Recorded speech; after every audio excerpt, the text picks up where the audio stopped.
that the people who are running our country right now really they despise the Founding Fathers. They're the first to point out they were slave owners and racists and everything else. And yet, when Robert Byrd dies, they're the first to say, that was fleeting, no big deal. Really? Lynching people? No big deal. Burning crosses? No big deal. Democratic Party Bill Clinton, summing up Robert Byrd's Klan years as, quoting, a country boy from the hills and hollows of West Virginia just trying to get elected. The implication there, should be pretty insulting to the people of West Virginia. But they and we have all been insulted before on race. Remember what Attorney General Eric Holder has said, that I'll let him sum it up for you. Though this nation has proudly thought of itself as a ethnic melting pot, in things racial, we have always been, and we, I believe, continue to be, in too many ways, essentially a nation of cowards. Is that who you are? Is that who America is? A nation of cowards. I've never heard that.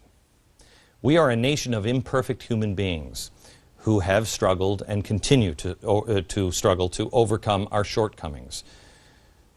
We recognize our wrongs, or we try to, sometimes very, very late, and we try to right them. We face our history, we deal with it, and we try to make a better future for ourselves and our children. But we don't live in the past, we learn from the past. Progressives like Barack Obama and Bill Clinton, on the other hand, have been trying to erase our history, create problems where none exist, ignore problems where they do exist.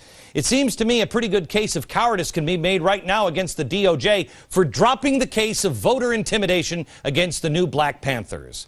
Do you remember this scene in Philadelphia at the polling site? This is 2008. Here's a Black Panther. Look at this. Like he's in military garb.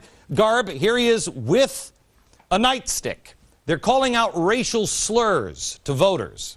Okay? Now, if we were a nation of cowards, what would we do here? What would we do? We wouldn't have stopped this the last time this occurred, because the nation of cowards wouldn't have stopped it. But this scene seems familiar. Watch this. Oh yeah, that's right. The Klan. Not a nightstick, a noose. Voting night. Same crime, race reversed. The difference now is in the content of character of those in power. Those who have the ability to stop this kind of racism because they have seen it in the past. They might have read about it in the past. Intimidation, white or black, is wrong. Wrong. Is there anybody this time around that will do anything about it? Is this the lesson we learned from Martin Luther King? I don't think so. But then again, I don't think it's hijacking his legacy to say that.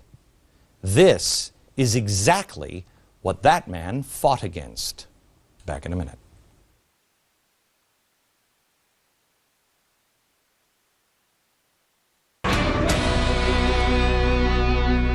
So the president is going to go file suit against Arizona for all in the name of social justice.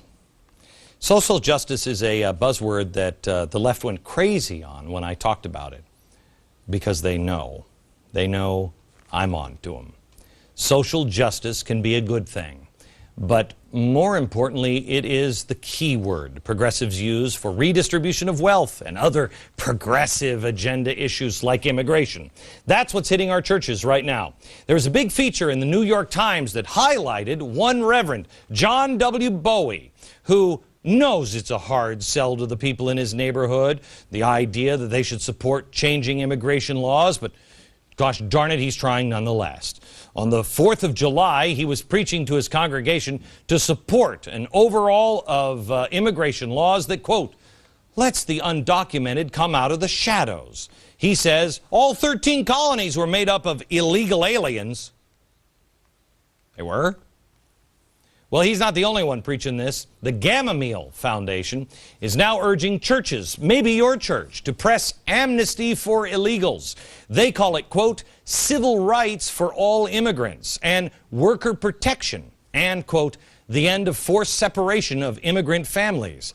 And You don't want immigrants to live under unjust policies and to, quote, live in a constant state of fear. Notice the one word left off here, and that is the word illegal. If they weren't here illegally, nobody would have to worry about any of these things. But let's not let logic get in the way. Why would you do that?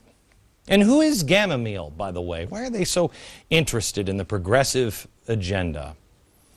Well, the Gamaliel Foundation might be interested because, well, George Soros and his Open Society Institute has donated hundreds of thousands of dollars to the Gamaliel Foundation. Soros also gave $100,000 to Catholics in Alliance for the Common Good, another group pushing for Obama's immigration reform, who believe hate crimes against illegals are on the rise because, quote, violent language about immigrants abounds in the media.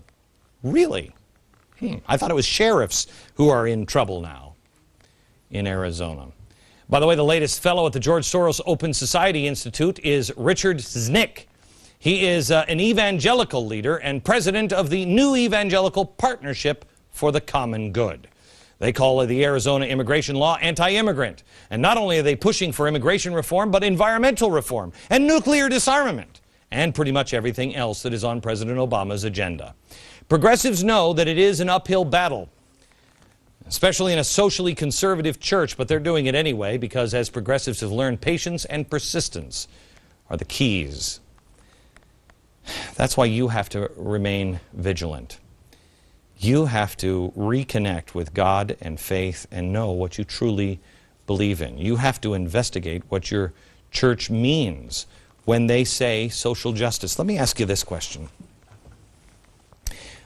What did your pastor or your priest or your rabbi or any of them, what did they talk about in the service of Independence Day? What was the message in your church? Was it individual freedom? Was it individual responsibility? See, there is no such thing as collective salvation. That is the lie the progressives tried to teach and tried to put in and did successfully put into many of our churches around the turn of last century. Collective salvation. Boy, where have I read that story before? Collective salvation. Give me the glory. I'll save them all. There's no such thing as collective salvation. There's no such thing as collective rights. You have rights as a human. You have rights as an individual.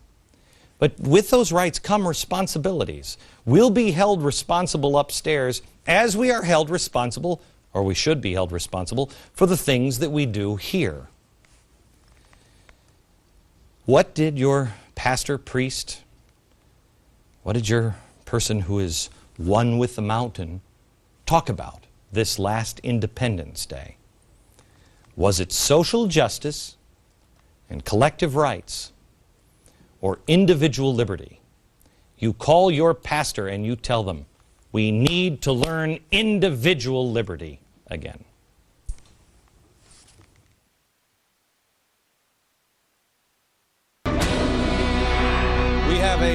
We have a couple of things coming for you. Friday, we've been going through textbooks, and on Friday I'm going to show you the things that are in the textbooks that are just wrong. Heroes that are villains, and villains that may have some heroic patterns in them. We'll correct that history. It's driving people in the elite, the university elites and the media elites nuts. It's driving them crazy. And we're giving you an opportunity to learn, and it's something that we've expanded at glennbeck.com with our Insider Extreme. It is now Beck University, just to drive them crazy. Some lectures on faith, hope, and charity from some amazing, amazing educators. Join me at glennbeck.com. From New York, good night, America.